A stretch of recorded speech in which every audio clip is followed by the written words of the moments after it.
16 वर्ष पर भारत को फेरी Asian table tennis championship October 11 रु 15 तारीख जाए कलिंग स्टेडियम आयोजित हो मैच यह ओडिशा रे द्वितीय थर आयोजित होगा जाउछि टेनिस टूर्नामेंट अंतर्जातीय टेबल टेनिस फेडरेशन और एशियन टेबल टेनिस यूनियन पक्षर आयोजित चैंपियनशिप रे अंतर्जातीय स्तर बहु प्रतिष्ठित दल सामिल हेबे।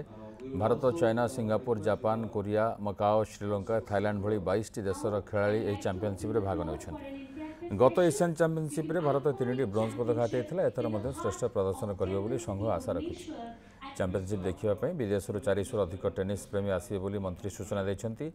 लंडन विश्व टेबल टेनिस चैंपियनशिप में मनोनीत होइथिबा खेलाड़ी एथिरे शामिल हेबे। सबुठु बड़ कथा 16 वर्ष परे ये टूर्नामेंट टी भारत को फेरी एवं Asian table tennis team championship जहाँकि उभय मेल और फीमेल दीटा विभाग रे अनुष्ठित होबक जाउछि एवं विश्वर ए उभय वर्गर प्रथम 4-5 जन प्लेयर से माने Odisha आसुछन्ते।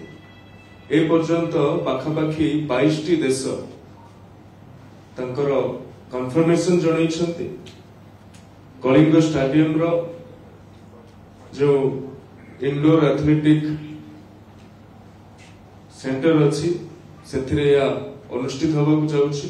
Also to Odisha Table Tennis Association for readily coming forward for hosting this tournament. Odisha, as we all know, has made its name in the world map of the sports through excellent organizations of international events of various sports.